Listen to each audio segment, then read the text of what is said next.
Elwell? I am Rodney Elwell. You wish to see me? Pickett. I beg your pardon. Sarah Pickett. Quite so, your name. In any case, I'm late They for said class. for me to come right away. Who said? The agency. The agency? What agency? Well, of course, the detective agency, Sergeant Coonan. Yes, come in, come in. If I come in, does the door get closed? Naturally. Then I don't come in. Why not? You know why not. You're grown up.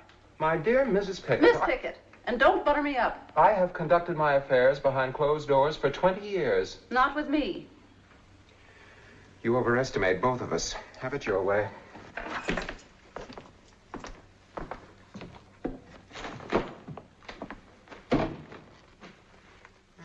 Yes, here we are. You are Rebecca Pickett, is that correct? Sarah Pickett.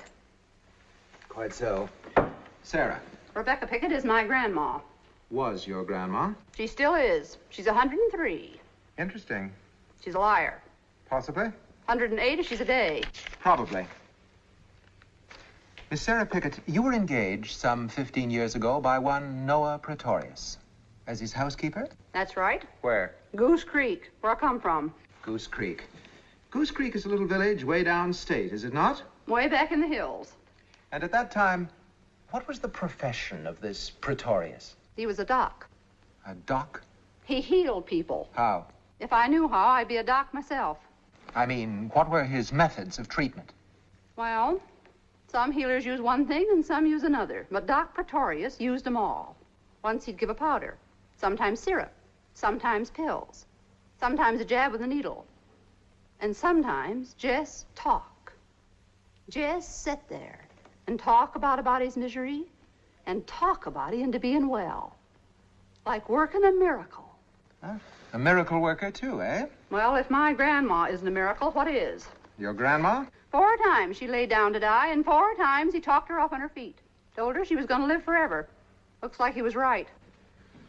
Doc, healer, miracle worker, possible hypnotist. Check on narcotics administered. Now, Miss Pickett, are you completely certain that this man's name was Noah Prätorius? Would I make up a name like that? And is this Doc Praetorius by whom you were employed the same man as the famous Dr. Praetorius of this university and this city? Doc Praetorius was already as famous as you can get back in Goose Creek. He had people coming from miles around. But is he now the famous Dr. Praetorius? When you say doctor, do you mean school doctor, out of books? That is precisely what I mean. Can't say. For my part, I wouldn't get caught dead in a room with one of them. Miss Pickett, I am a school doctor out of books. That's one reason why the door is open.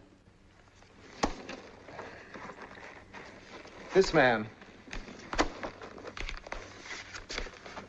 Is he the healer?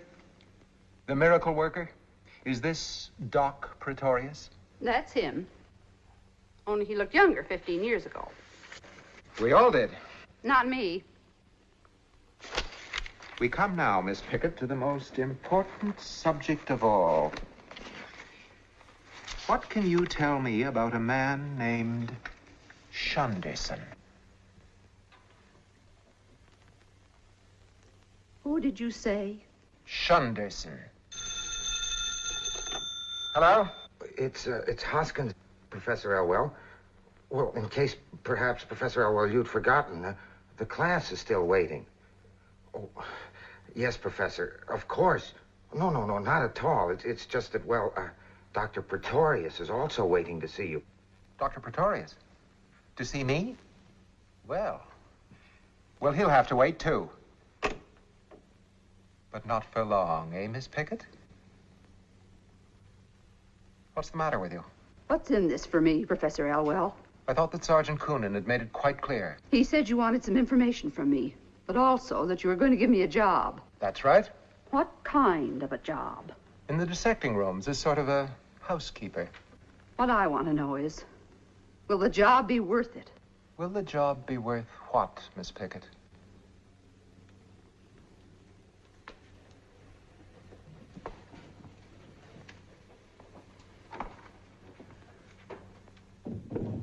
Shunderson.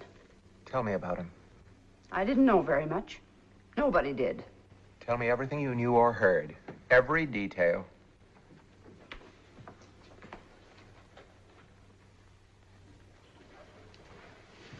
You're a professor, and it's hard to make you understand anything that ain't in a book.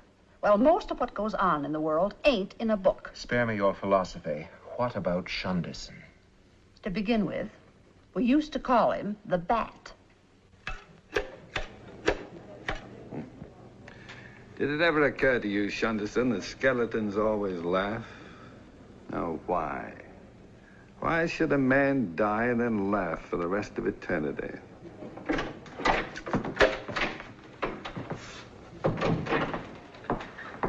What news, Uriah? Oh, I've just spoken with Professor Elwell, Doctor. He regrets exceedingly that he is unavoidably detained. A meaningless phrase which could signify anything from oversleeping to being arrested for malpractice. I've never known the professor to be late before. He'd be the last to tolerate it than anyone else. Ah, it saddens me, Uriah. An unmistakable symptom of human weakness. Professor Elwell, of all men.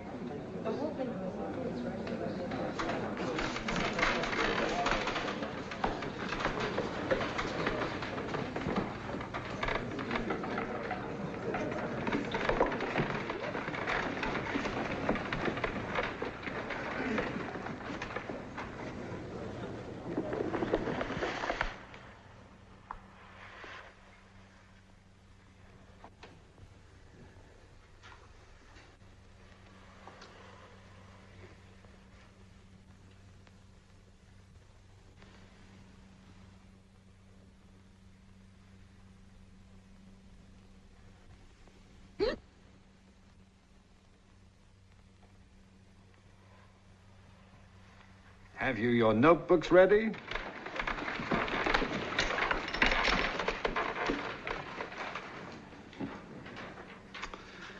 I would be quite unable to give the lecture you came to hear, and I'm not sure you should hear the lecture I'd like to give. Well, we want to hear anything you've got to say, Dr. Praetorius. That's very flattering, thank you. We thank you. The cadaver and I. A cadaver in a classroom. As students of medicine, it's important at the outset that you realize that a cadaver in a classroom is not a dead human being. I don't understand that, Doctor. Anatomy is more or less the study of the human body. The human body is not necessarily the human being. Here lies a cadaver. The fact that she was, not long ago, a living, warm, lovely young girl is of little consequence in this classroom. You will not be required to dissect and examine the love that was in her, or the hate, or the hope, despair, memories, and desires that motivated every moment of her existence. They ceased to exist when she ceased to exist. Instead, for weeks and months to come, you would dissect, examine, and identify her organs, bones, muscles, tissues, and so on, one by one. And these you will faithfully record in your notebooks. And when the notebooks are filled, you will know all about this cadaver that the medical profession requires you to know. Oh! Oh!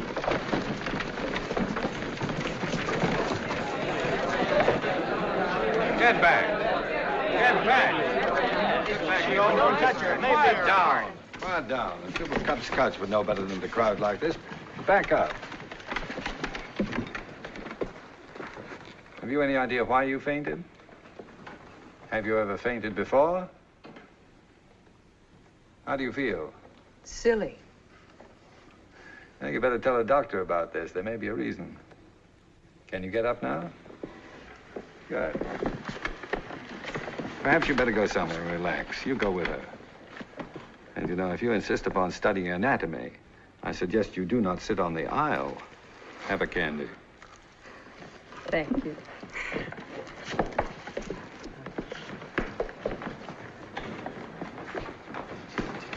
Oh, you're not leaving, Doctor. Yes, you are. And please give my thanks to Professor Elwell for the use of the hall. It's been fun. Oh, I can't understand his not being here. It's most unusual. It's an unusual world, Uriah. I understand I've kept you waiting. Please forgive me. It was most urgent business.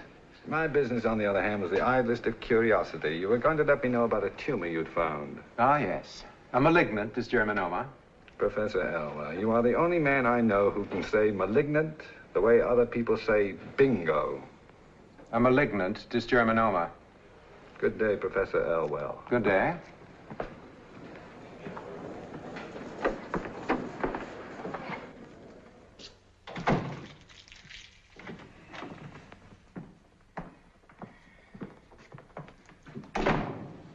coming back in? Aren't you going back at all? Are you going to see a doctor? I guess so.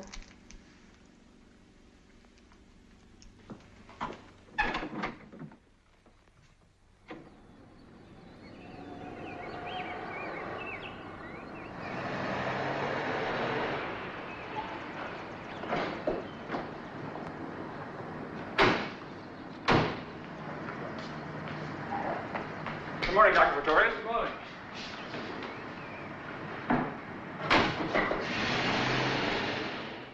Run another test. How was she when you made this one? Depressed? Cried all through it. Yeah, well, when you run it again, call me. We'll have a laugh through the next one. See what happens with a different set of emotional factors. Well, if you like. Dr. Praetorius, a problem's come up about Mrs. Bixby. Mrs. Bixby, I thought she was doing so well. She's nearly ready to go home, but she wants to take her gallbladder with her and a bottle of alcohol. I think that's quite touching. Let her have it. Dr. Praetorius, you know we don't keep gallbladders lying about once they've been removed. Mrs. Pegler, it's highly unlikely that Mrs. Bixby would recognize her own, so why don't you just give her any old gallbladder and make her happy?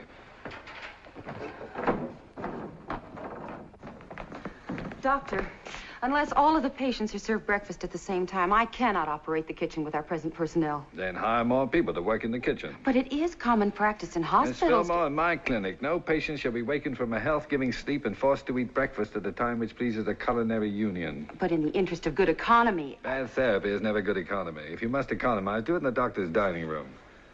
And I will not have all the patients bathed at the stroke of a gong for the convenience of the nurses. One of the reasons for my founding this clinic is a firm conviction that patients are sick people, not inmates. Of course, Dr. Pretorius.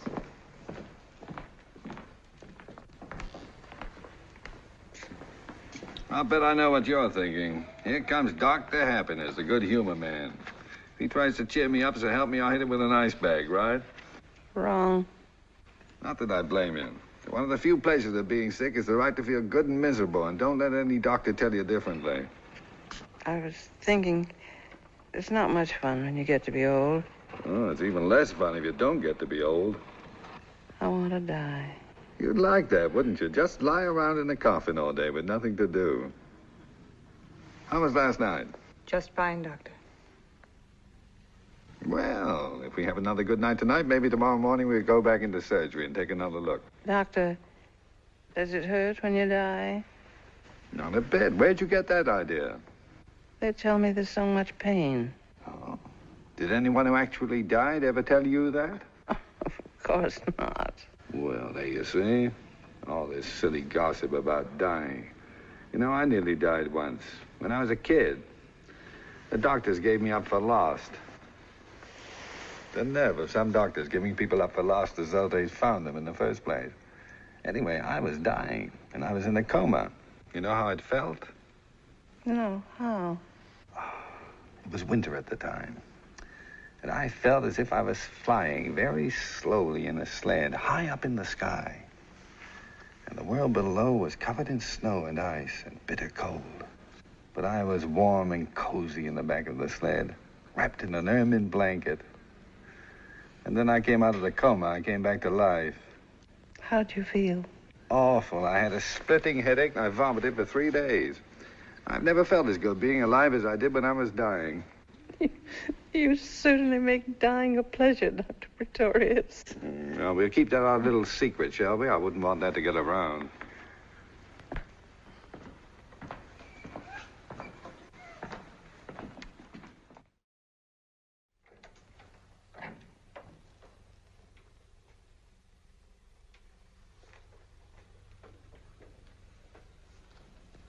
Doctor, are you feeling all right? Just my usual twilight sadness. Did it ever strike you that days die pretty much the way people do? Fighting for every last minute of light before they give up to the dark. You think about the strangest things, Doctor. It's my unbalanced diet. Who's waiting? Just one patient left, Mrs. Higgins. She was in earlier today. You had Dr. Beecham run a test and told her to come back. Here's the laboratory report. Thank you.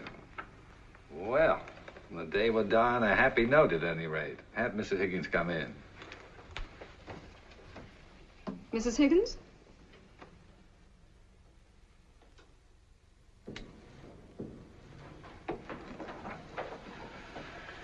Pardon me for getting up. It's the only exercise I take. Sit down, won't you?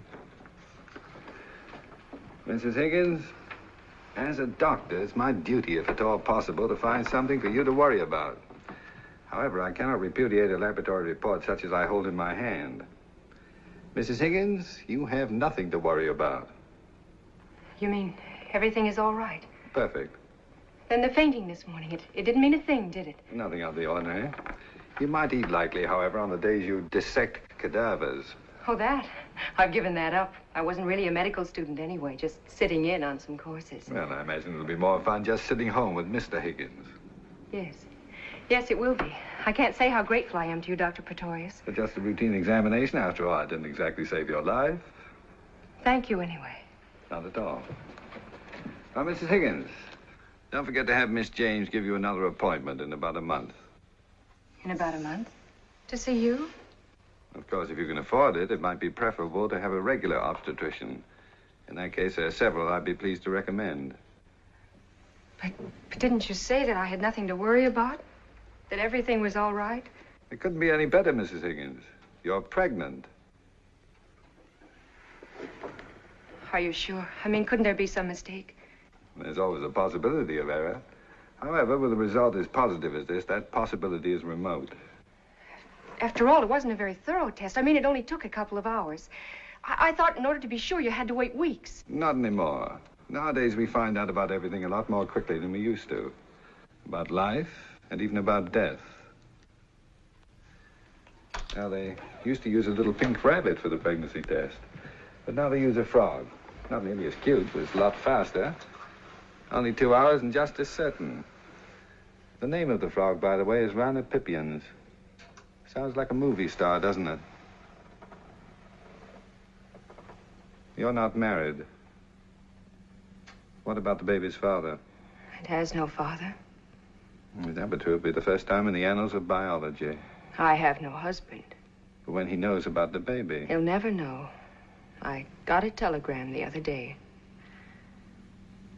The other day. Seems as if he left just the other day. Seems as if we met just the other day. It's all such a crazy, mixed-up nightmare. He was in the reserve, the medical corps. That's why I took the courses when he came back and we were married. I wanted to know something about his work. When did he leave? 6 weeks ago. Or was it 5? How right you are, Doctor. How quick we've become with life and death. And had you known him long? No, not even that. Not even long enough to be sure. Either of us. You're not permitted enough time these days to be sure of anything. And then when he had to go, and we had to say goodbye, I was suddenly afraid. I wanted to prove to myself and to him that I wasn't afraid. The frightening things we do sometimes when we're afraid to be afraid. Sit down, why don't you?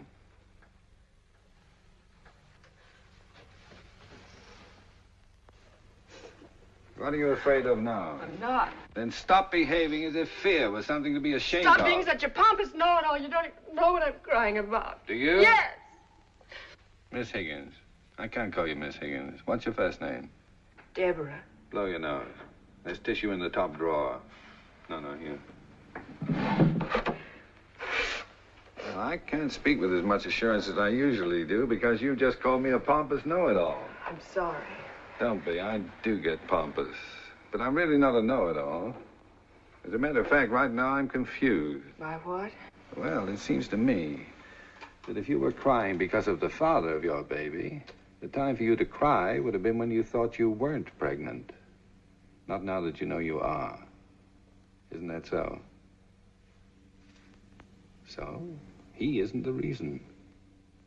No, he isn't. Then were you crying because you're afraid for yourself? Afraid of what people will say? No. You sure? Society has a strict set of rules about that sort of thing. The bylaws of our social corporation. You violated Section A, Article 1. That can bring heavy penalties up to and including expulsion. You really think I'm a coward, don't you? Are you? No. Which brings us to the party of the third part, the baby. Are you crying because of the baby? You can't say there won't be time enough for you to love your baby. And if you're a good mother, to have it love you. It is the baby you're afraid of. In a way. Don't you want it? Of course I do, but I can't have it. I just can't have it. Why not? Why not, Deborah? You couldn't understand. I could try.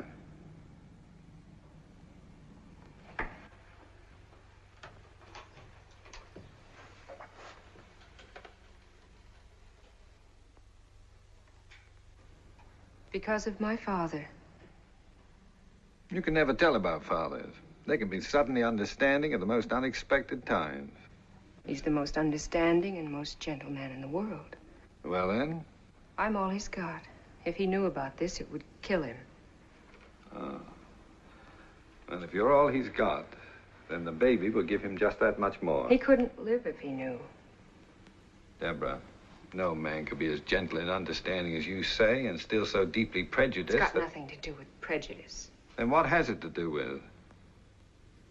Perhaps, this is only a suggestion, but perhaps if I were to tell him. No. It's possible I could put it to him in such a way No, that... please. It's very kind of you, but you mustn't even consider it. Dr. Praetorius, believe me, if you did see my father, you couldn't tell him about me. Even you wouldn't know how. And if you did, you wouldn't have the heart. Thanks just the same. What are you going to do? I don't know. You had a pretty good idea, didn't you, even before you came to see me, that you were having a baby? I wasn't sure. Tell me, of all the doctors you could have gone to, why did you pick me? There wasn't anyone else I could... Well, when you talked to us this morning, I felt suddenly that you could help me somehow. How? You seem to care so much more about people than just any doctor would, and so... So you came to me for help, and all I did was talk to you some more. There is nothing I wanted from you, Dr. Praetorius, that would have affected your conscience in any way. Not even the tiniest hope that, perhaps for your father's peace of mind? I wouldn't want to buy my father's peace of mind at the cost of yours.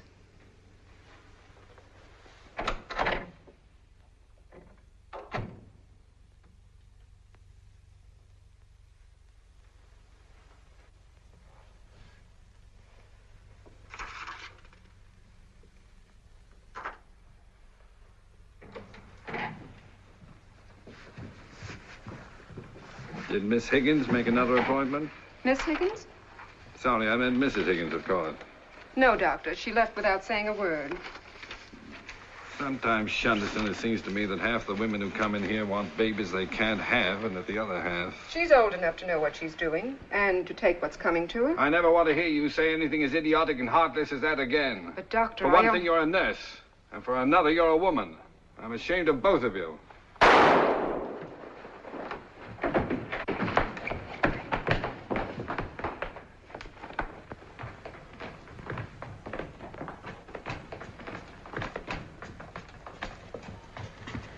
Have her taken to the nearest treatment room.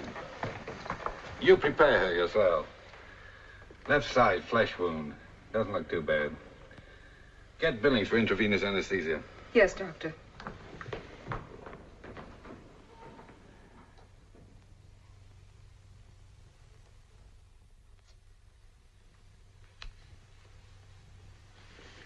Thank you, Billings. Yes, Doctor. Shall I have her taken to the ward, Doctor? Yes, and get some blankets, please.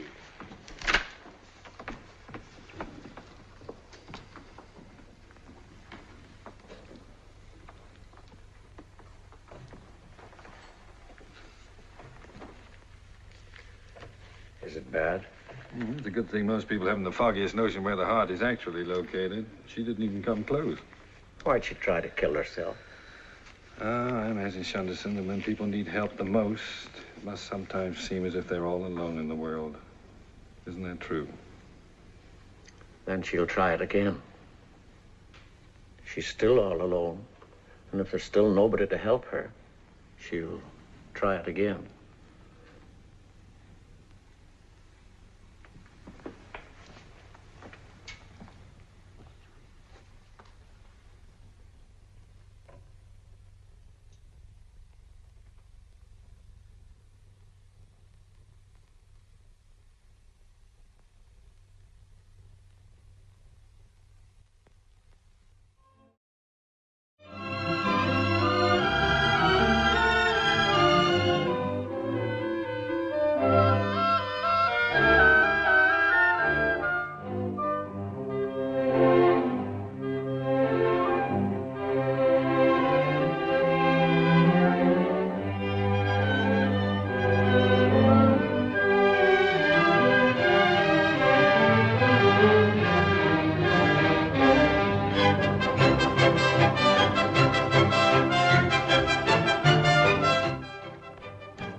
go into the mixed chorus.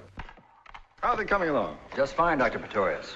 They're ready to start with you any time now. Good. The sooner the better. Set the first full rehearsal for next week. Well, tonight, for the first time, your attack was not pre-medical. The horns did not sound as if they'd been sterilized. The second fiddle still pull a little. You're still inclined to regard the strings as catgut for sewing rather than for playing. And as for the gentleman on the third bull fiddle, Professor Barker. Is there any reason why you, Professor Barker, who live so intimately with millions of neutrons and know them all by name, cannot maintain a simple beat on a bull fiddle? Are you referring to me? I do not mean to impugn your academic standing, of course. My dear Dr. Pretorius, I would willingly entrust the life of my sister to your skill as a gynecologist, but I would not let you conduct my 3-year-old nephew to the bathroom. The point is that I am the conductor of this orchestra, that you pay no attention to me. I do pay attention. Very well. We shall see. Start at letter B, please, Professor Barker. Just your part alone. It's going to sound a little silly. After all, the bass viol is not a solo instrument. On the contrary, for one, Serge Koussevitzky has concertized as a virtuoso of the bass viol. Look who's talking about Koussevitzky. Ready?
Tell me, Professor, do the neutrons bombard the electrons, or do the electrons do it to the neutrons?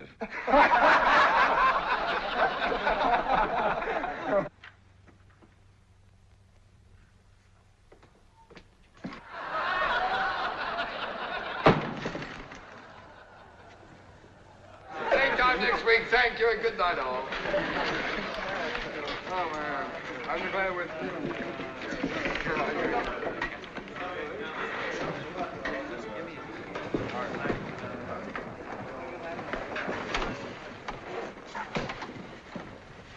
You drive my car home. I'll ride with Professor Barker. Or leave the Knockfirst and the rest on the kitchen table. I'll cook them. I don't want you to wait up. You'll make me very unhappy if you don't go straight to bed.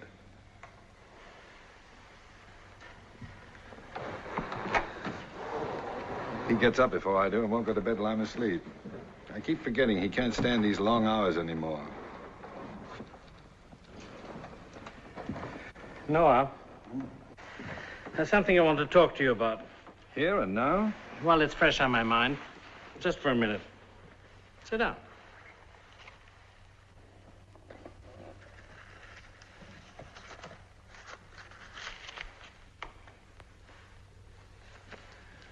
You behave as if you were about to propose. Noah, one of the differences between matter and mankind is that in matter, all relationships can be stated, whereas between people, they can rarely be put into words. Granted.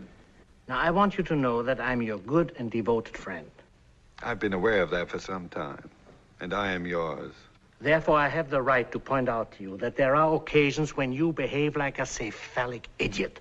Also granted. Any particular occasion? Out of a universe full of time and space, only you could pick Rodney Elwell's anatomy class. The good word gets around, doesn't it? Don't take this lightly, Noah. There's been trouble brewing. Talk of rummaging about in your past. Let them rummage. They're spitting into the wind. And all this talk about charges and whatnot, of an investigation. Noah, as a friend, tell me, can Elwell dig up anything in your past that would conceivably discredit you enough to justify, say, a hearing before a faculty committee? How much discredit is enough? I've known you intimately for 10 years, and I can't even guess at what you were up to the day before I met you. Suppose I told you all. Could it affect our friendship? Of course not. I'm glad to hear that. You know, it's not much to have a friend who knows all about you. But one who's a friend even though he's not quite sure, that's worth having. And will you tell me just this? About the bat. The bat? I thought you knew that's what they call him. Shunderson. Who calls him that? Why, the students, the faculty, even the staff at your own clinic. No, I didn't know. There's not a proper name for him. Noah, who is he?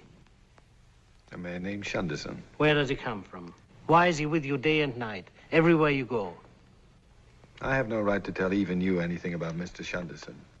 Can Elwell uncover something about his past, or yours, or both, that he can use to make trouble? That depends. Drop me by the clinic first, will you? I want to look in on a patient.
Don't turn the light on, please.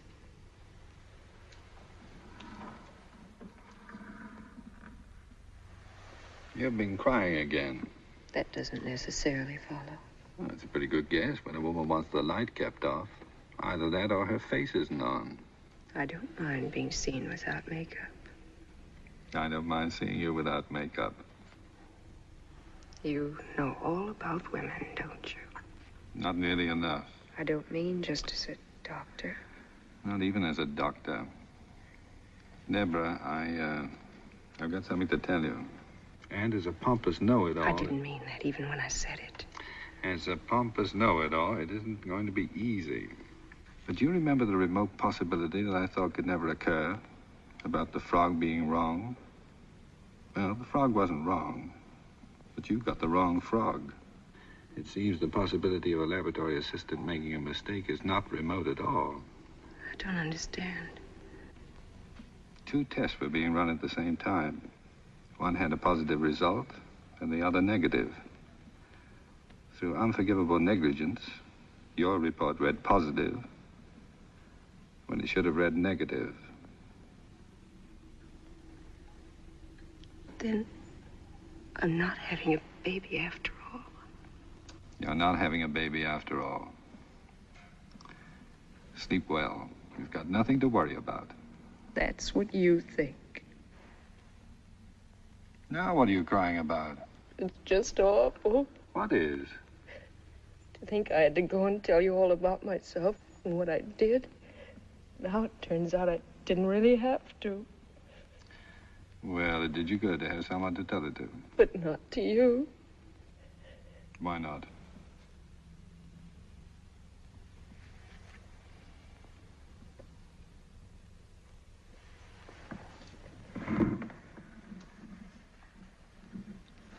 I'll see you in the morning, Deborah. Dr. Praetorius, Hmm? are all your patients women?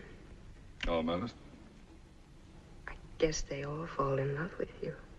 Not all of them. Just most. Not even most. Good night.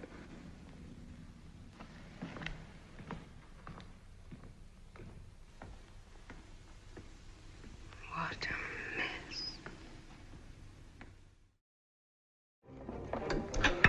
Why do you have to stop by the clinic? Anything interesting? A physician respects the confidence of his patients and does not discuss them with anyone. How true, how true.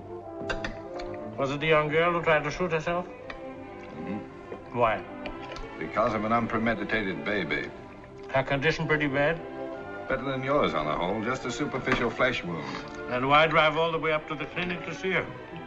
I wanted to tell her she was not pregnant. Lost the baby, huh? Was it shock or when she fell?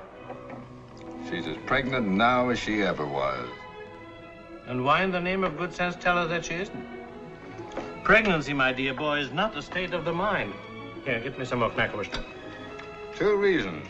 One, to get her a good night's sleep. And the second, to keep her from trying it again until I can find her father and talk with him. What has her father got to do with it? Well, she has an unshakable conviction that the knowledge of what she has done will kill her. You intend to talk him into clicking his heels with joy over the situation?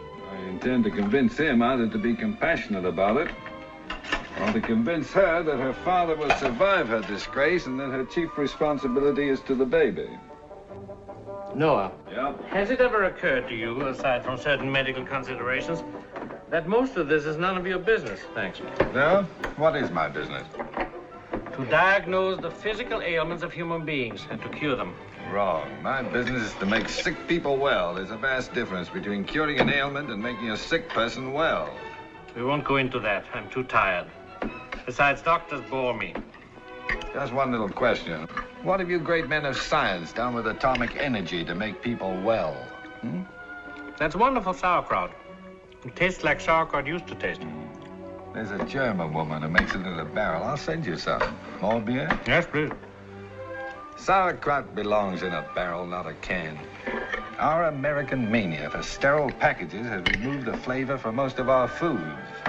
Butter is no longer sold out of wooden tubs, and a whole generation thinks butter tastes like paper. There was never a perfume like an old-time grocery store. Now they smell like drugstores. They don't even smell like drugstores anymore. You country doctors live romantic lives. Just think, it might be quintuplets. This time in the morning is usually heartburn or loneliness. Hello? Dr. Praetorius? Dr. Praetorius, one of our patients is missing. Miss Higgins. That's it, Deborah Higgins. It must have been in the last hour, Doctor. Miss Myers said Miss Higgins was sleeping when she made her rounds about an hour ago. We've searched the grounds.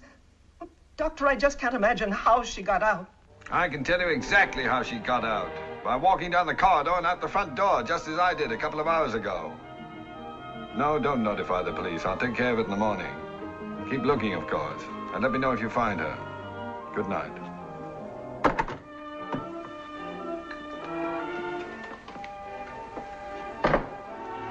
Who flew the coop? The young lady we were discussing? Yeah. Why would she run away? I don't know. But I've got to find her.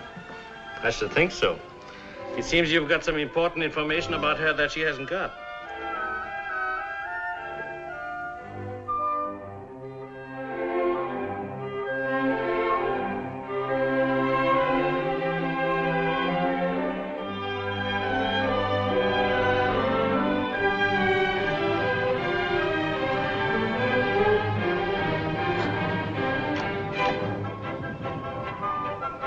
You'd better wait in the car while I ask.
I wondered what Beelzebub was barking at. Beelzebub. Beasts like that are usually called pals. I call him Beelzebub because he's an evil dog. Well, I am delighted to meet someone courageous enough not to love all dogs. My name is Praetorius. Dr. Praetorius, this is a pleasure. I'm Arthur Higgins. I'm delighted Beelzebub didn't frighten you away, but I am surprised he gave up so easily. Mr. Shunderson has a way with dogs. Mr. Shunderson? How do you do? Won't you come sit down? Thank you. You're far from a stranger to me, Dr. Praetorius. I've heard so much about you from my daughter, Deborah. Have you? How fortunate you were such good friends when she had that ridiculous little accident. Yes, it was ridiculous, wasn't it? I still do not understand how a woman can accidentally burn a deep welt in her side with a curling iron.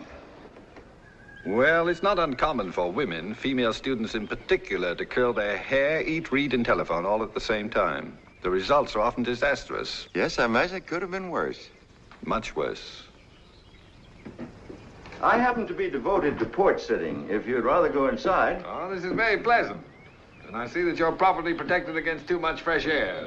Don't you believe in the benefits of fresh air? I do not. Nor do I believe that eating fish develops the brain, or that oysters will increase virility. Well, you must tell that to Deborah. She's forever driving me out of the house.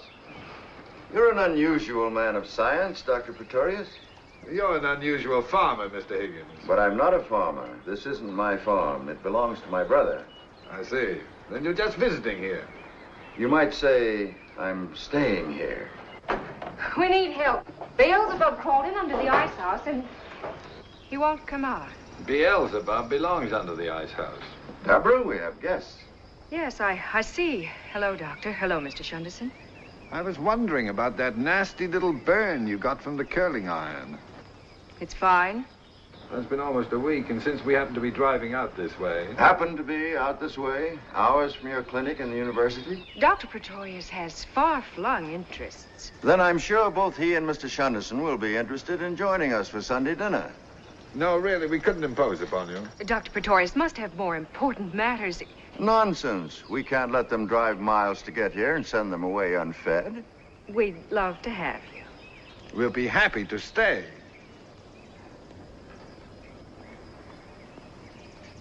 I'll tell Bella. Have you been here long? Your father and I have just been getting acquainted. Dr. Praetorius has a way of knowing people very well, very quickly. He's entitled to as much time as he wants. After all, you've told me so much about him. Father, I'm not at all sure that it's good for you to be out of doors. There is nothing healthier than fresh air. You said something about telling Bella? I haven't the slightest intention of leaving here. Bella! It seems also that Deborah has told me a great deal about you, Mr. Higgins. There wasn't much to know, was there? The number of accomplishments in my life, Doctor, is one. Deborah. Quite an accomplishment. If you don't mind, I'd rather not be discussed this intimately on the front porch.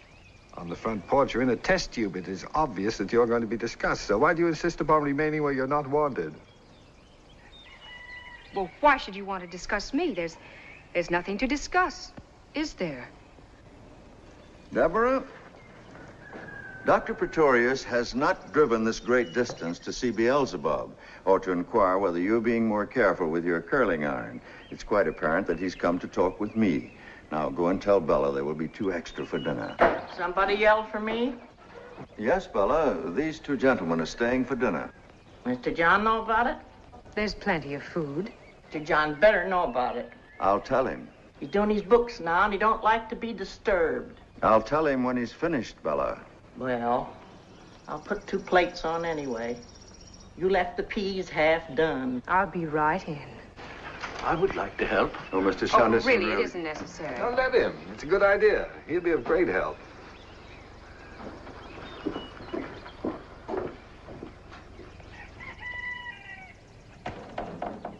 May I ask, is Mr. Shunderson your servant?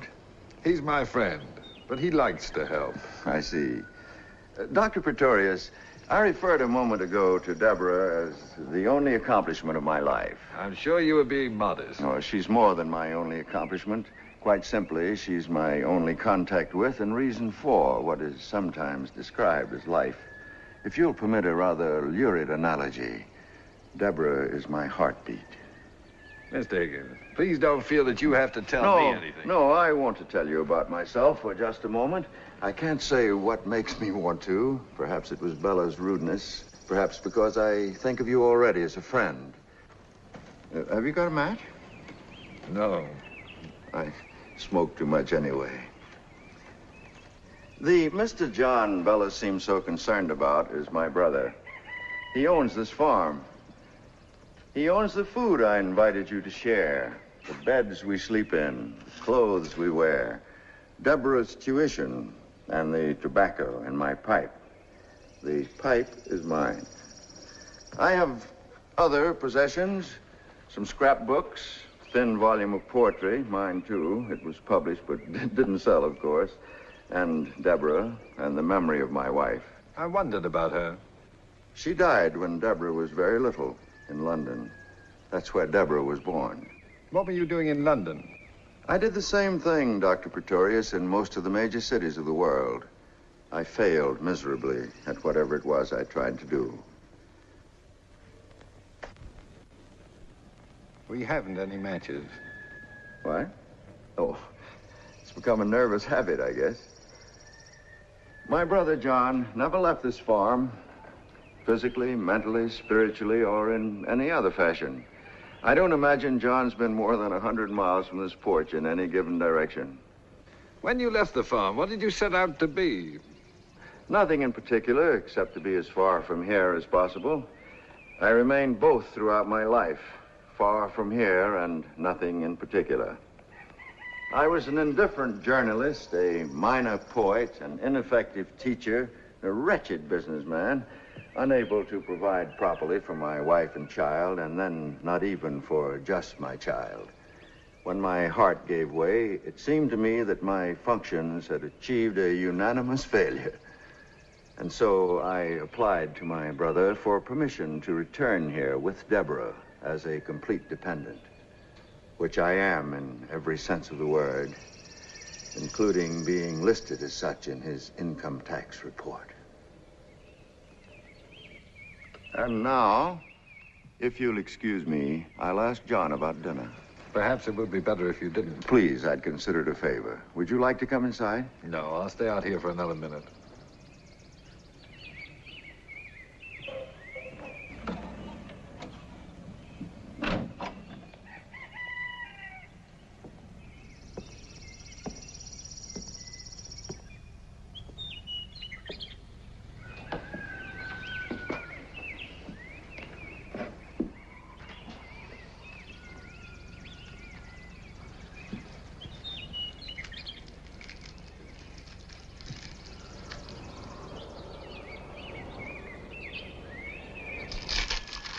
I thought you were helping in the kitchen. The woman didn't want me.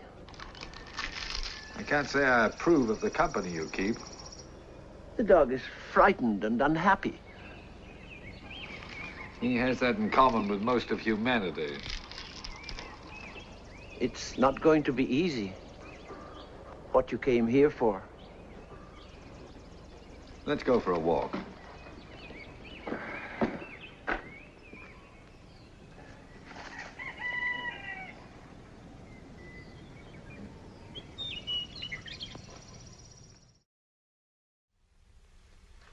Sunday ain't Sunday without chicken. Two things I guess I did every Sunday of my life. Go to church and eat chicken.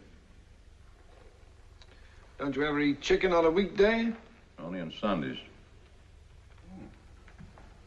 But if you like chicken so much, why don't you eat it more often? Because I only eat it on Sundays. Uncle John lives according to a very strict schedule. Two things I live by, the good book and the calendar. I got a day's work to do every day in the year. I take care of my work, and the good book takes care of me. Then you do the same thing every day of every year, is that it? Just like the cows and horses and vegetables. That's right. That's what the good Lord and old Mother Nature put us here for, to do the job they set out for us. Oh. Well, I can't speak for the good Lord, of course, but I know a little about old Mother Nature. If old Mother Nature had her way, there wouldn't be a human being alive. How do you mean that? I mean, among other things, that old Mother Nature tries to destroy us periodically by means of pestilence, disease, and disaster. That's why the human race has been at war with old Mother Nature ever since it became the human race. What do you mean, became the human race? Is that what you teach? No, and I'm not really a teacher. That merely happens to be my opinion. You make a lot of money? John, really, I don't think you... I don't mind telling him. Yes, Mr. Higgins, I make a lot of money as a doctor. But then I'm one of the few fortunate ones. I'll say. We got one here in town, works night and day. Hasn't got a red cent.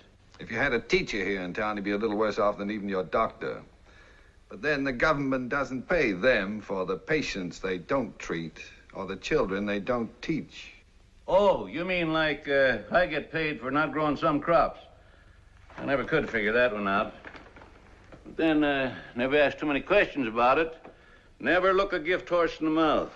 You? I never look any horse in the mouth. Oh. Well, I'm going back to working on my books.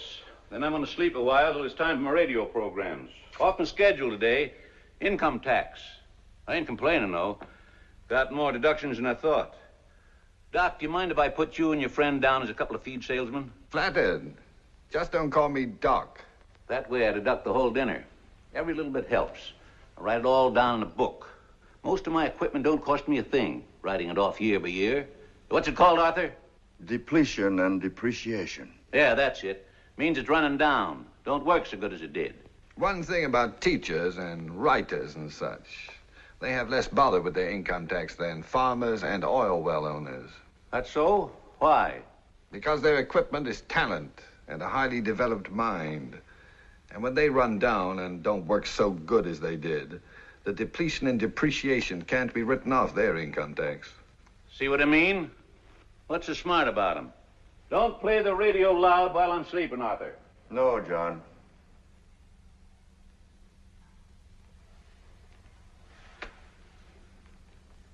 Deborah, why don't you show Dr. Pretorius the farm? I'm sure he'd be interested.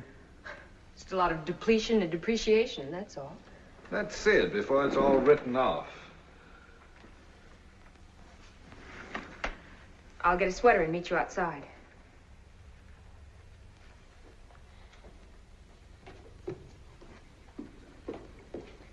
How old were you when you learned to walk? I did pretty well by the time I was 4. When did you leave the farm? I was 16. It couldn't have taken you 12 years to make up your mind. You enjoy music, Mr. Shenderson? More than anything.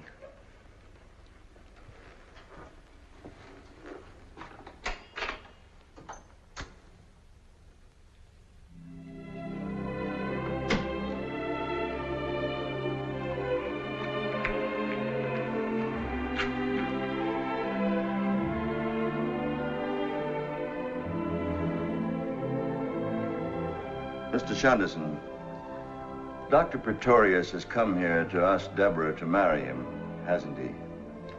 I wouldn't be surprised.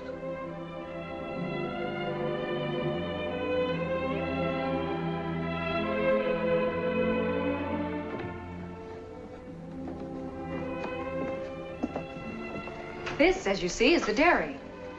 The cows are out in the pasture. Doing the job the good Lord gave them. Uncle has 8 cows. That's far more milk, butter, and cheese than what we need. He sells the rest in town. That makes it a commercial enterprise, and he can write off the dairy and the equipment and the cows.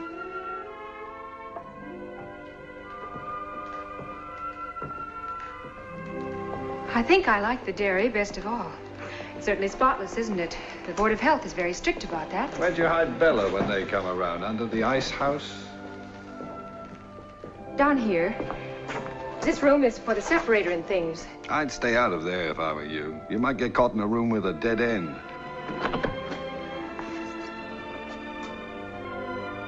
The milk gets certified, you know. According to the amount of butter fat in it. Why did you run away from the clinic? And this, of course, is the separator, where the cream gets separated from the milk. Why did you run away? It works by centrifugal action. It used to be done by just skimming it off. But the cream, being lighter than the milk, rises to the surface. Deborah. Because I had to. Why? I had to, that's all. Why? Because. Why? I had reasons. What? They were private and personal. I don't have to tell you everything. Why?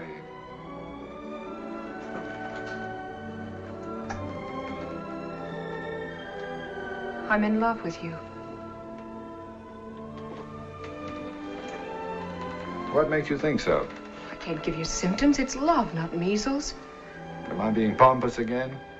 Well, there are some things you can't be scientific about. Even so, why should that make you want to run away in the middle of the night in your bathrobe and slippers? I didn't want to see you the next morning. I wanted to see you. Not if I knew about you what you knew about me, you wouldn't want to. Possibly, I don't know. A person just doesn't fall in love that fast or that often. I just couldn't lie there anymore and think about it. I couldn't stand it. Don't you see, if I do love you, then how could I have been in love with him? And if I didn't love him, then why? And anyway, even if I did, why did I have to go and tell you about it? You crying again? No, but I want to run away again. No, no more running away. No, you were right about your father. I couldn't have told him. He'd have understood, but I couldn't have told him. Certainly you couldn't have.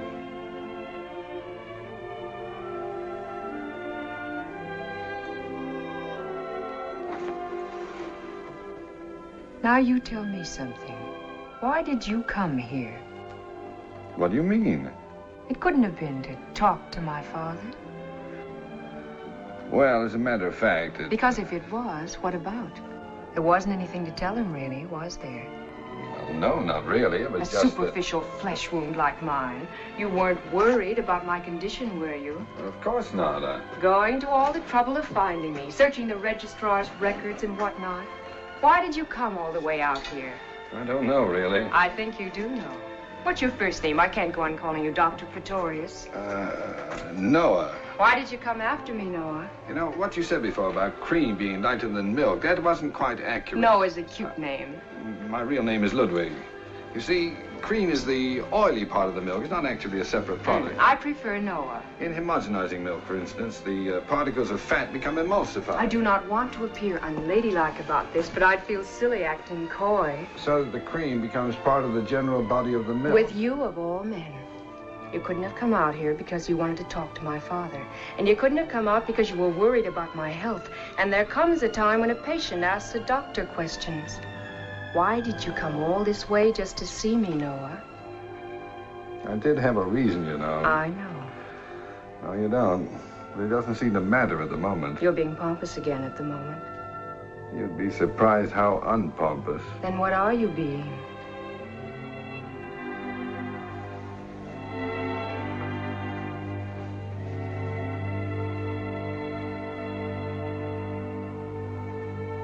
Well, things do have a way of happening, don't they? Old Mother Nature.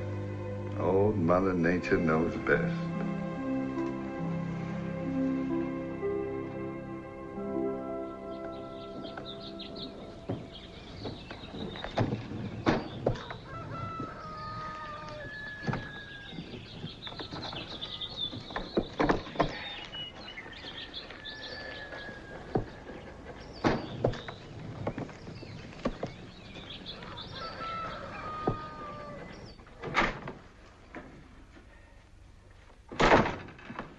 What's Uncle John up to? He's got the radio on full blast. Something about rustlers. It seems somebody rustled 15,000 television sets. Here, use this. Dropping my things out of the window. You'd think I was escaping from a girls' reformatory. There is no reason why we can't just walk out the front door. It's more fun this way. When are you going to break the news to the gentleman farmer? John, during his favorite quiz program, I intend to let him have it as a personal jackpot. He'll be mad. I hope so. I am scared. Deborah, I thought I was going to have to die without seeing you safely out of here and without telling him off. Remember your promise to come and live with us. Of course he will. Much against everybody's better judgment, including my own, I intend to live very happily with you.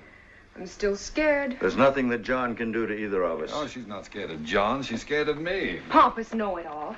It just so happens that what I'm afraid of is that you don't really want to marry me and that I won't make you a good enough wife. In the first place, I'm not in the habit of marrying women I don't really want to marry. His first name isn't Noah, you know. It's Ludwig. And in the second place, a woman has yet to be born who doesn't in her heart believe she'll make her husband a much better wife than he has any possible right to expect. I just don't want to get married tonight. I don't want a long engagement, but can't I even have one day? We'll be married in New York. That takes 3 days. All right? It's just so I can feel more feminine about it. I must say you're the only man I ever heard of who acts exactly like some poor girl that has to get married. I imagine that as a man, I've come as close to it as any other man who ever lived.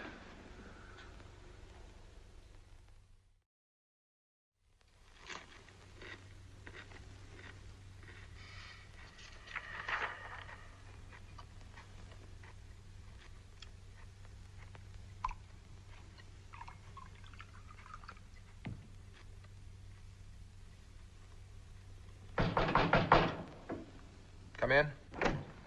I got it, Professor. Sergeant Coonan. I got your man.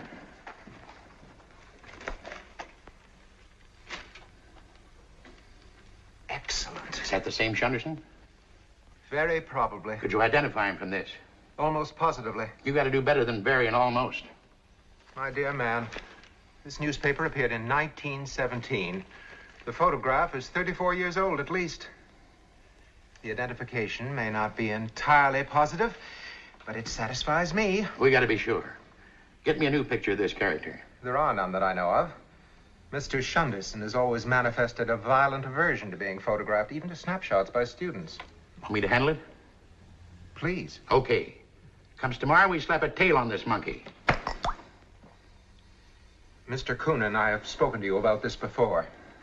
I must be able to understand you. Oh. What I mean is, starting tomorrow, we have him followed. Unhappily, it'll have to wait until Monday. Dr. Praetorius is undermining a medical convention in New York and will not return until then. Monday it is. Good luck to you.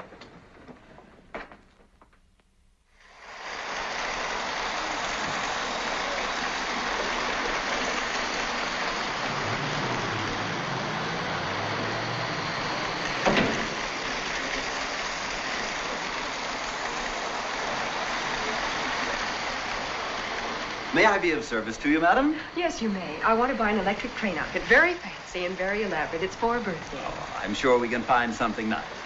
May I ask how old is the boy? 41. He'll be 42 tomorrow.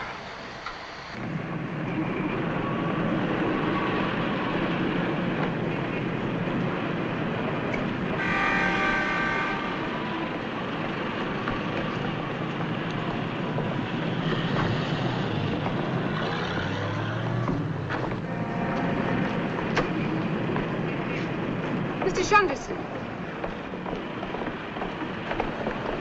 Is anything the matter? No, I thought I saw a friend. Well, if you'd like to go. No, it doesn't matter.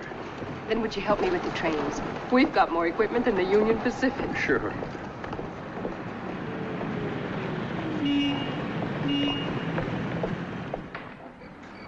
Good night, Dr. Victoria. Good night. Good night, Doctor. Good night.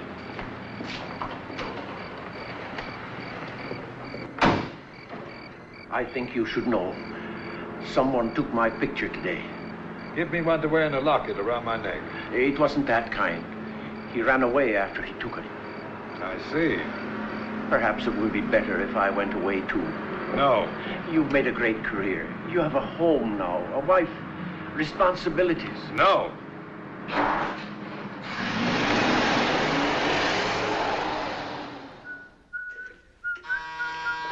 Want me to answer, Mrs. Praetorius? Oh, don't bother, Anna. Mr. Shunderson's somewhere out front. He'll get it.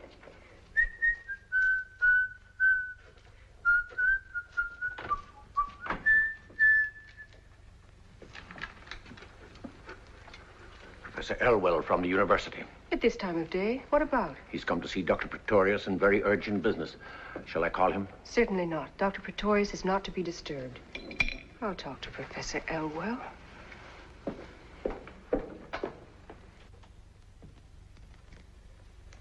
Good evening, Professor Elwell. Mrs. Praetorius? This is indeed an honor. I'd heard, of course, of Dr. Praetorius's marriage, but until now I had no knowledge of the extent to which he was to be complimented upon his exquisite taste. Thank you, Professor. How sweet of you to come all this way just to say those nice things. Won't you sit down? Thank you. No, my business is with Dr. Praetorius, a most urgent and confidential matter, and I have no wish to intrude for long upon what seems to be a festive occasion. His birthday. So, These must be happy days indeed for your husband. Unfortunately, they're busy days, too, and at the moment he's in a very important conference. But surely if you were to tell him that a most pressing matter concerning the university... I'm afraid he cannot be disturbed. Mrs. Praetorius, I assure you that it is necessary for me to talk with him. It just is not possible. You're welcome to wait if you like, but I assure you my husband will be in conference until dinner time. I, too, have a home, Mrs. Praetorius. I have come here at no little inconvenience to myself. Exactly what have you come here for, Professor Elwell? I have a message for your husband. Not a happy one, I regret to say. Oh? Well, if you'll give it to me, I'll see that he gets it. I had hoped, that is, I have been asked to inform Dr. Praetorius of it in person. Has the message to do with some confidential information about a patient? It has to do only with your husband. Well, then in that case, it doesn't matter whether I tell him about it or he tells me. A relationship of such mutual trust is heartwarming. Thank you. You understand, of course, that my presence here is a matter of duty, not necessarily personal inclination. You are well known, Professor, as a man without personal inclinations. Thank you. May I have a glass of water? On the table. Help yourself. It's so beautifully arranged. Just drinking some water won't hurt it. You're extremely generous.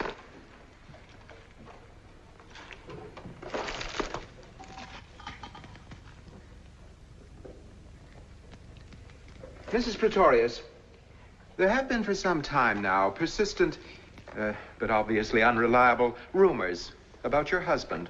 About women? About the circumstances under which he has practiced medicine. About his methods. And certain events, both past and present. Oh, that.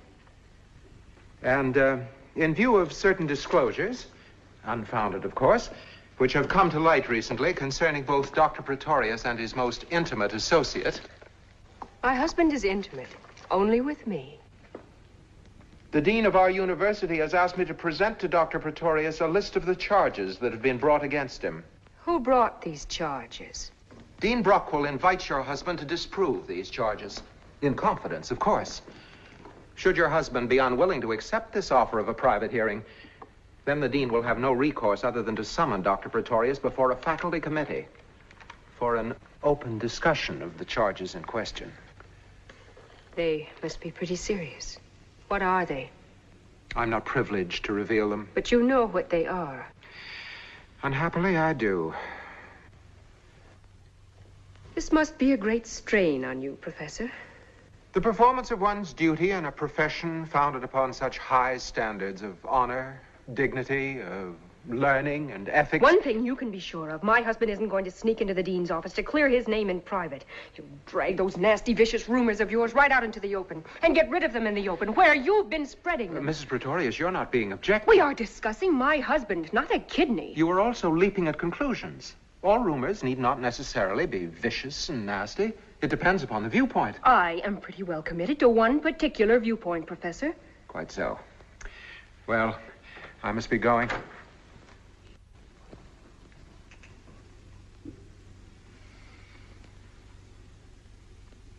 I admire your courage and faith. Most women would be perhaps apprehensive. Most women are not married to my husband. True. Whatever he did for good and sufficient reason, even if it turns out he murdered somebody.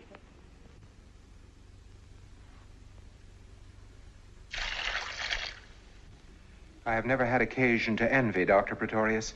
May I say that I envy him you? You have that right under the Constitution of the United States. Will you show the professor to the door, Mr. Shunderson? He's leaving.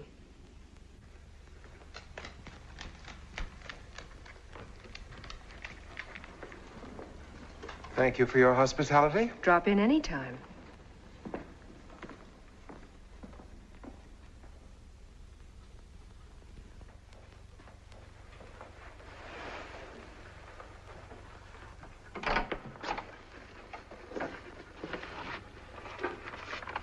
Give this to the miracle man.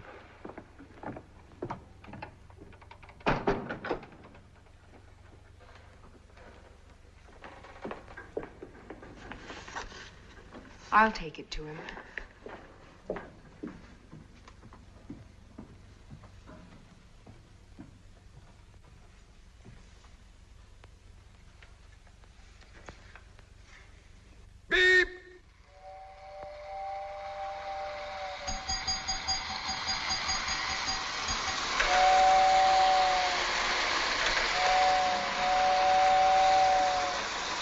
Beep, beep.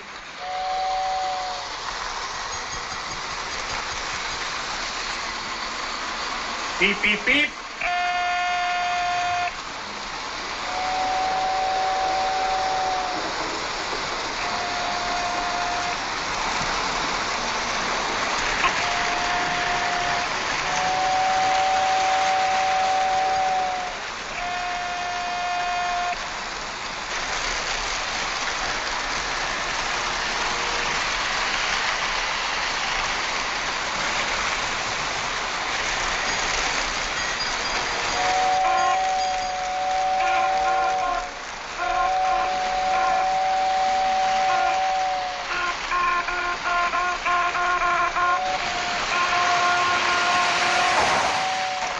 What was that?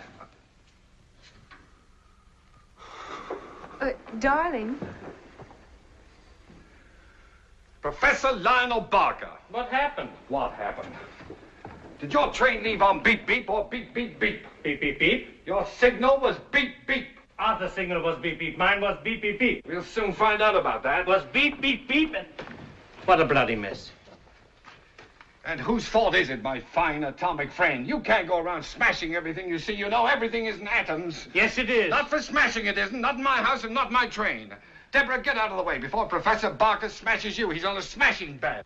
Darling. Beep, beep, beep. Those were your orders. What was Beep, your beep, signal beep. to dispatch Beep, your beep, train? beep. Beep, beep. I told you so. Mine was beep, beep, beep. Beep, beep. Arthur, yours was beep, beep, beep. Beep, beep. Beep, beep, beep. Beep, beep. Now, look, they're my trains, and I'm the chief dispatcher. I know how I set them up. Beep from me, beep, beep from you, and beep, beep, beep from Arthur. What difference does it make? What difference does it make? Look at this disaster. In case of disaster, the responsibility remains with the chief dispatcher. And in a catastrophe like this, he either resigns or blows his brains out. I refuse to be held accountable for the inability of two idiotic assistants to remember two simple signals. I consider your high-handed refusal to accept the testimony of two responsible men as worse than idiotic. Under the circumstances, I consider it criminal. Your signal was beep, beep, beep, and you know it was beep, beep, beep. Noah! Deborah, I leave it to you, but remember you're Deborah, my wife. I am your father, and I'm not related exactly to you how by it blood is. or These trains were supposed to leave these various rooms at various times. Our train routes on these tracks never returned to the room which they suited. He began to issue...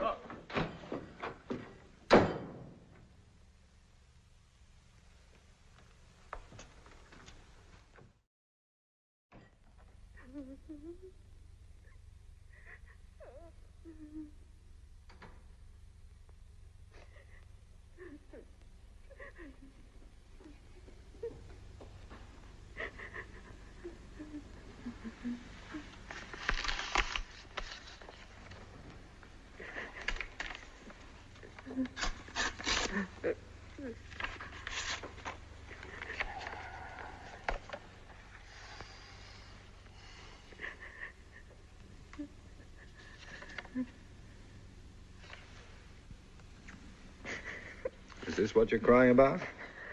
Then what? It's just that I love you so much. And I went and put all those candles on that cake when you're really only 9 years old. According to this document, I am not the picture of childish innocence you imagine me to be. Do you want to read it? No. Do you want me to tell you about it? Not if you think you shouldn't. Not if you think you shouldn't. Is a phrase used exclusively by women who assume a man's guilt without having the guts to come out and say so. Nothing could be less important to me than this whole business of rumors and charges against you. That's my girl. Just a minute. Oh, just from the type of men who attack you, anybody'd know you were innocent. Anybody with half an eye. You haven't done anything you shouldn't have you, Noah? Many times. But not as a doctor. Don't let it worry you. I won't. Noah. Does it seem to you that I cry a lot? Truthfully, darling, there's never been anything like it since the little Dutch boy took his finger out of the dike. He never took it out. That's what killed him. Pompous know-it-all. I never used to cry at all, you know. Oh, if I bump my head, something like that. But now the least little thing that happens, I start to bawl. Why do you suppose it is? Why do you suppose it is?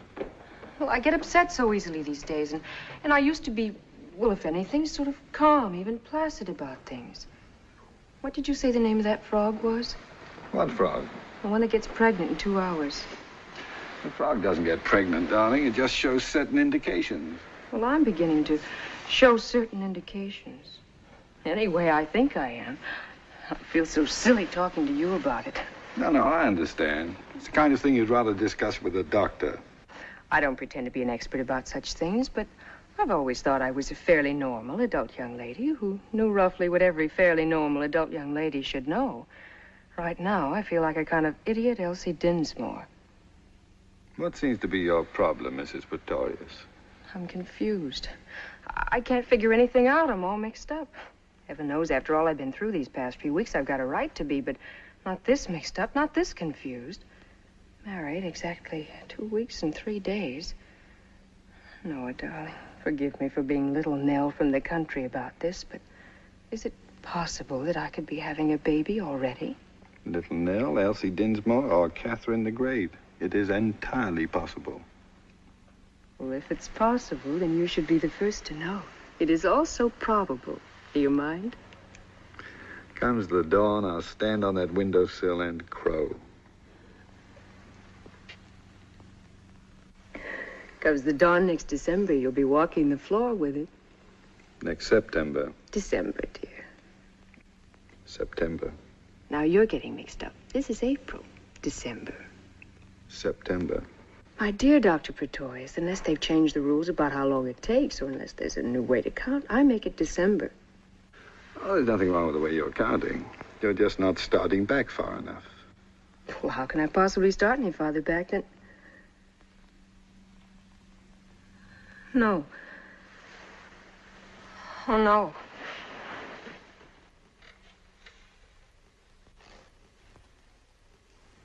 You're quite a noble character, aren't you? I've never thought of myself as one particularly. No, really. I mean, I've heard of doctors who were self-sacrificing and unselfish, but apparently there's no limit to yours. Deborah, you couldn't be more wrong. Were you that afraid I'd kill myself? How afraid is that afraid? Afraid enough to marry me, to keep me from it? Is it conceivable to you that I would? It seems obvious, doesn't it? You mean that as a doctor, I was faced by a situation which I could only meet by marrying you? That I did it as a remedy? Deborah, as you know, I believe in using any form of therapy that will make people well. But it would be highly impractical to make marrying my patients a standard form of treatment. Why did you marry me? Because I was in love with you. Is that why you came to the farm? To ask me to marry you? No. Not consciously, at any rate. Let's not mess with the unconscious right now. We've got enough conscious trouble to worry about. You fell in love all of a sudden, didn't you? All of a sudden. I'm still falling. Let me know when you hit bottom. Anytime within the next 30 or 40 years. You came to the farm because you knew I was pregnant. And then you met my father and my uncle, and you understood why I tried to kill myself. But by that time, you were all mixed up in it because you told me that silly lie about the wrong frog. And I was so obviously in love with you, it was all over me like a tattoo. And so, with no possible way out for anybody, all of a sudden you fell in love with me, and that solved everything. And everybody lived happily ever after. For 2 weeks and 3 days, that is. Until I found out that my baby isn't going to be yours. Funny. This calls for tears, and I haven't got any. I take it all back about my being normal and adult and lady. What makes you think it isn't going to be my baby? Because it isn't. Because its father is someone you never even knew. Someone I can't even remember as well as I should. All of which, however true, has nothing to do with our baby. His interest in this world will begin as it does with all babies, when suddenly, through no fault of his own, he is rudely deprived of a warm, secure, and well-fed existence, which he has every reason to believe will go on forever, and finds himself upside down in the air, being smacked on the backside. Are you going to love him? Of course I am. So am I, and we'll keep him warm, and we'll feed him and make him feel secure again. And give him brothers to play with. All boys, eh? Now, it's time you stopped thinking about yourself and started thinking about my baby. No. If you really suddenly fell in love with me. No if. Why? I couldn't say why. Haven't you ever wondered? Falling as fast as I am, I don't have time. A man as exact as you with a reason for everything? And I'll find it. Any time in the next 30 or 40 years, I'll start wondering. I won't be doing much else, it looks like, except wondering. About you and me, about you and the baby, me and my fine character. Are you feeling sorry for yourself? I'm feeling sorry for you. Don't be. I love you. Be that. Forgive me. Shut up. Love me.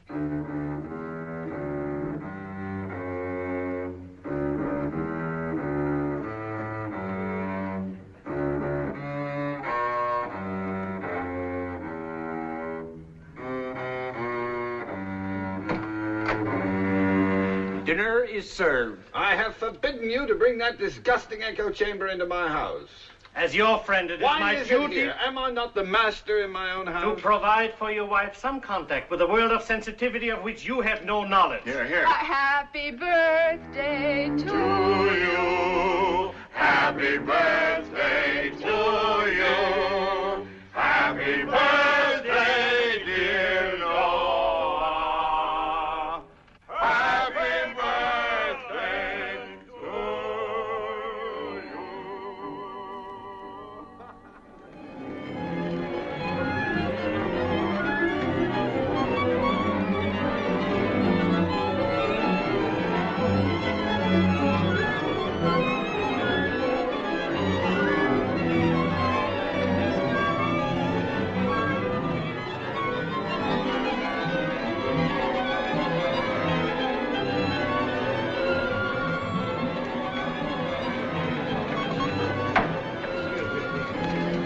Excuse me. Sorry. Pardon me. Lionel, Oh, I'm late. the hearing must have started. Why aren't you there? No, not yet, but in a second. Now, you mustn't be nervous. There's nothing to be worried about. Just see to it that they get it over with quickly. Such nonsense. May I?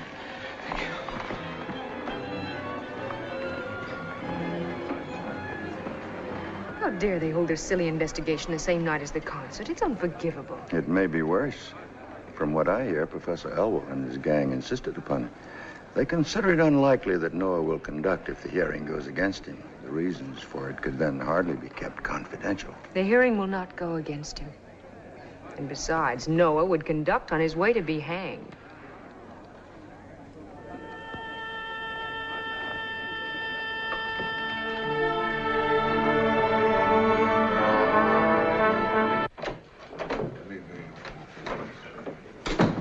Terribly sorry, gentlemen. It was unavoidable. My apologies. Well, now that we're all here, shall we begin? It is my intention, gentlemen, to conduct this hearing informally. Dr. Pretorius, wouldn't you like to sit closer? Thank you. I prefer to remain as remote as possible. I suggested it merely to avoid having our discussion take on the appearance of a trial. I appreciate your thoughtfulness, but I consider this trial to be a trial. I have no intention of regarding an investigation of my methods and myself as a cozy little chat among friends. Hear, hear. Professor Barker, I will have to insist that no one speak without being recognized by the chair. I am by nature a man who interrupts. However, I shall try. Thank you. Dr. Pretorius, may I suggest to begin with, in order to avoid both the embarrassment and time involved in examination, that you give of your own accord a pertinent account of your life and professional activities prior to your arrival in this city and this university. I prefer to be questioned. Why? Because I do not intend to tell things about myself of my own accord, which are nobody's business but my own. They are the concern of the entire medical profession. Be recognized. You too, Professor Barker. Your objection is understandable, Dr. Pretorius. Professor Elwell, you may begin your questioning. My colleagues have appointed me to speak in their name. I hope I may prove worthy of what is not only an honor, but a grave responsibility. Dr. Pretorius, will you stipulate and agree to abide by the verdict of this committee? I would do nothing of the kind. Why not? Because I don't know what the verdict will be. The verdict will affect you seriously, whether you agree to abide by it or not. Then why ask idiotic questions to which you already know the answers? One horse on you, Elwell. Will you admit that in 1936, you were a highly successful quack and miracle healer in a remote little village in the southern part of this state? I will admit nothing of the kind. Where did you live in 1936? In Goose Creek. Would you describe Goose Creek as a thriving metropolis? It is a remote little village in the southern part of this state. Exactly. And what was your source of income in Goose Creek in 1936? My practice. You practiced openly? I was available to anyone at any time. I mean to say, did you set up practice as a doctor of medicine? When I came to Goose Creek, I had my degree as a doctor of medicine. I did not, however, display my MD upon my door. Upon your shop door? I beg your pardon, his shop door. Isn't it true, Dr. Praetorius, that in that remote little village called Goose Creek, you opened a butcher shop? An honorable trade, if ever there was one. In itself, unimpeachable. But what did you sell in your butcher shop? Meat, at cost. At cost? Without profit? Then how did you make your living? I made sick people well. Uh-huh. Mm-hmm. Why should that startle you? I still do. Do you deny that at that time your patients were under the impression that you were a butcher and not a doctor? Do you prefer the impression given to their patients by so many of our colleagues that they are doctors and not butchers? Bravo, bravo. Dr. Praetorius, won't you admit that your practice flourished in Goose Creek because you took advantage of the ignorance of its backward inhabitants, of the pathetic willingness of those poor people to rely upon a belief in miraculous cure rather than scientific knowledge, and because of the readiness with which so many people will prefer the glamorous quack to the licensed practitioner? Despite your definition of a quack as someone who does not practice medicine according to your rules, Professor Elwell, the fact remains that a quack is an unqualified person who pretends to be a doctor. I was a licensed practitioner and therefore not a quack. And as to the willingness of those so-called ignorant and backward people to rely upon the curative powers of faith and possibly miracles too, I consider faith properly injected into a patient as effective in maintaining life as adrenaline, and a belief in miracles has been the difference between living and dying as often as any surgeon's scalpel. That is not the issue under discussion. It is precisely the issue. Whether the practice of medicine shall become more and more intimately involved with the human beings it treats, or whether it's to go on in this present way of becoming more and more a thing of pills, serums, and knives, until eventually we shall undoubtedly evolve an electronic doctor. The issue at hand is quite simply that you amassed a fortune by treating sick people who believed that you were a miracle-working butcher. I could not have amassed that fortune unless I had made an enormous number of sick people well. All this folderol, as I see it, has got nothing to do with the ethics and honor of our profession. It has everything to do with envy of one man's genius for healing the sick, of his use of remedies you can't prescribe, buy in bottles, or apply with a knife. Call Praetorius a psychiatrist, high priest, voodoo, medicine man, witch doctor, anything you like. But don't investigate him, gentlemen. Learn from him. Professor Barker, it was understood you would not interrupt. I'm sorry. You can strike my remarks from the record.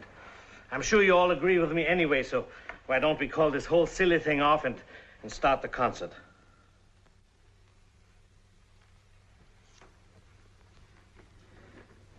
It would interest me, Dr. Pretorius, to know why you ever left this lucrative practice in Goose Creek, and under what circumstances.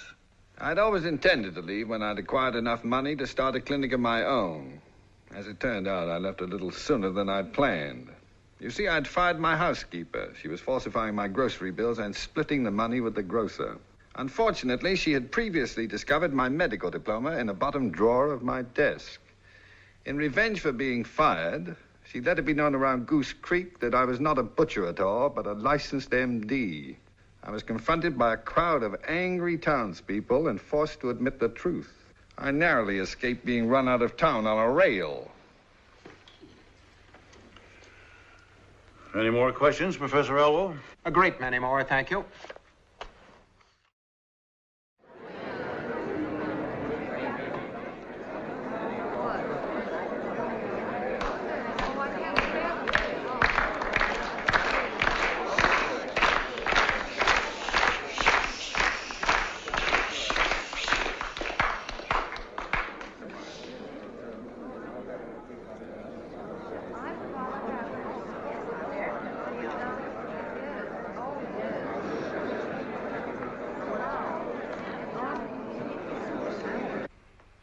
Professor Barker, May I point out that these monkey shines are seriously delaying the concert of our student orchestra? Our concern here is the future good and welfare of our students as doctors of medicine, not as troubadours. Were you recognized? Professor Barker, we're all concerned about the delay of the concert.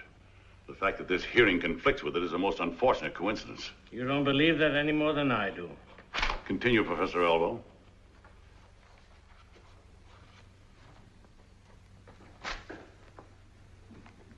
Dr. Praetorius. I thought you'd forgotten me. Who is Shunderson? I take it you mean Mr. Shunderson. Mr. Shunderson is my friend. Is he associated with you professionally? Not as a professional. He helps at whatever he can. He is also employed in your home as a manservant or butler, is he not? I do not employ him at all. He works at whatever he pleases, where he pleases, and when. He is never very far from your side, or for long, it seems. Rarely. Dr. Praetorius, what was Mr. Shunderson before you knew him? I refuse to answer that question. What were the circumstances under which you made his acquaintance? I refuse to answer that question.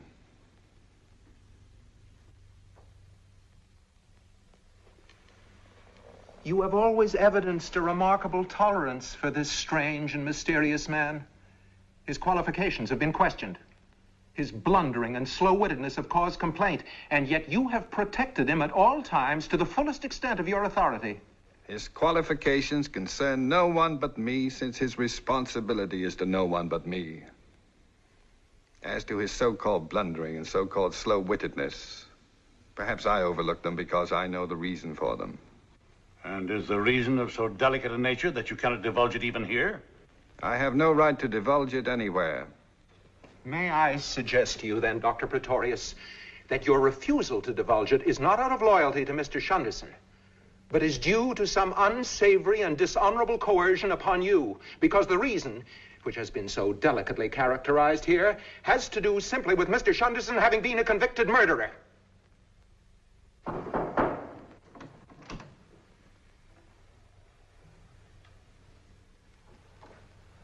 What are you doing here? I was listening through the door. I protest against this highly irregular, unethical, and probably prearranged eavesdropping. Elwell, you can use more words more unpleasantly than any irritating little pipsqueak I've ever known. Gentlemen, I suggest we leave the saloon floor and return to a more academic level of behavior. I want to tell my story. He'll never tell it. But what you want to know about me has nothing to do with him. Well, let's hear it by all means. Okay. Certainly, Mr. Shunderson.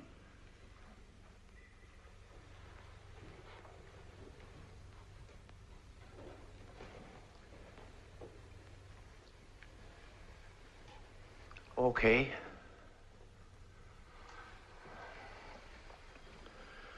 I'm not a fancy talker. I don't know a lot of words. That alone is a welcome relief. Well, now, Don't start with well now. Where should I begin? Tell them when you were condemned to death for murder. The first time? Of course. Well, the first time was in Canada in 1917. It was Christmas. It wasn't a very Merry Christmas. Don't editorialize, just tell the facts. I had a sweetheart and a friend. We were very close, the three of us. We went everywhere together. Well, this one time we went mountain climbing. My sweetheart couldn't climb very high, so she stayed behind at a hotel while my friend and I went on. We didn't get very far before we started to argue. I don't remember what about. We always argued, as friends do. But this time he hit me with a rock. So I hit him with one. Not too much detail. Anyway, we had a bloody fight, and he ran away. So I went back to my sweetheart. She was waiting in the lobby of the hotel. She didn't even say hello. She took one look at the blood on my clothes and saw that I was alone and started to scream, "Murderer, murderer." That was how I found out that my sweetheart and my friend were sweethearts. Who saw to it that you were arrested and charged with murder? Oh, my sweetheart, of course. Her testimony and the blood on my clothes were enough. I was found guilty of murdering my friend, and I was condemned to death. But because nobody could produce the corpse of my friend, living or dead, my sentence was commuted to 15 years at hard labor. And was the corpse of your friend never found? I found it myself, after I served out my full 15 years at hard labor. I found it accidentally. I was walking past a restaurant in Toronto. I happened to look in the window, and there was the corpse of my friend sitting at a table eating a bowl of soup. I think it was pea soup. Immaterial and irrelevant. Well, I went in and spoke to my friend in a very friendly fashion. I asked him very nicely where he had been for 15 years and why he never admitted that I didn't kill him. His answer, gentlemen, was unsatisfactory. So I hit him in the face with the bowl of soup. Then I hit him with a chair. Somebody called a policeman. The policeman had a club. I took the club away from him, and it was with the policeman's club I finished up on my friend. I tried to explain to the policeman that if I was committing a crime, it was a crime for which I had already paid the penalty. He arrested me anyway. You were released, of course. No, I was tried for his murder again and sentenced to death again. But how could you be tried twice for the murder of the same man? The prosecutor insisted that this was not the same murder. The first time, no dead body was produced as evidence. Well, the prosecutor was very fair about it. He was willing to admit that my first conviction was probably a miscarriage of justice, but even though the first jury made a mistake, he said I didn't have the right to commit a murder just to correct that mistake. He demanded the death penalty, and I was condemned to death. But this time you were pardoned. No, this time they didn't even commute my sentence. You see, the fact that I killed my friend with a policeman's club made it a very serious crime. Then, will you tell us, Mr. Shunderson, how did you manage to escape? I didn't escape. Well, what happened to get you out of it? Nothing. I was executed. Executed? This is absurd. It was on the morning of the 29th of February, 1932. A leap year. It was a gray and rainy morning. The hangman put the noose around my neck.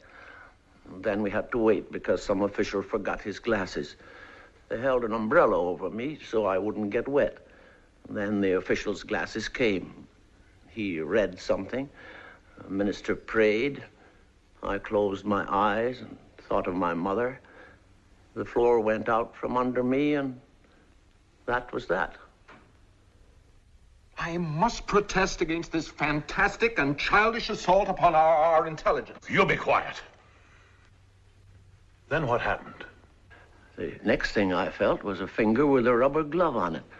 It was in my mouth, pressing down on my tongue. I bit it, and somebody yelled. I opened my eyes, and that was the first time I saw Dr. Prätorius. Only he wasn't a doctor then, just a medical student. I think I can make this next part of the story clear to you. At the time all this happened, I was just finishing my studies as a medical student. I was also keeping company, as they say, with a young lady who happened to be the hangman's daughter. Both the hangman and his daughter were generous and sympathetic. The hangman, in particular, was sympathetic to my desire as a student of anatomy to have a cadaver of my own. Now, knowing that Mr. Shunderson's body would go unclaimed, because certainly no one was ever more alone in this world than poor Mr. Shunderson was, the hangman managed to send it to me immediately after the hanging, along with a sweet note from his daughter. I was delighted, of course. But not for long. I soon found out that Mr. Shunderson was still alive. You must have been furious. He told me his story. We put some pig iron in the cheap wooden coffin that he'd arrived in, and had it buried in a charity graveyard. From that day on, he has never left me. And I think it is understandable that from time to time he may seem a little confused and perhaps even a little dull-witted.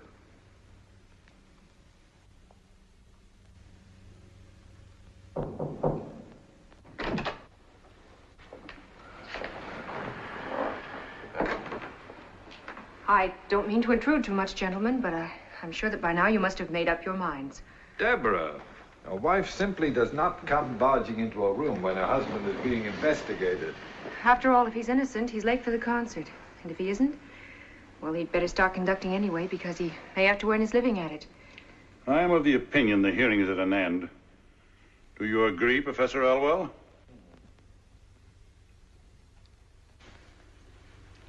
The trouble with you is, Elwell, you've never had a cadaver of your own, much less one that bit your finger. And as for this incredible evening, gentlemen, the sooner we can forget it, the better for all concerned. And I think we've held up the concert far too long.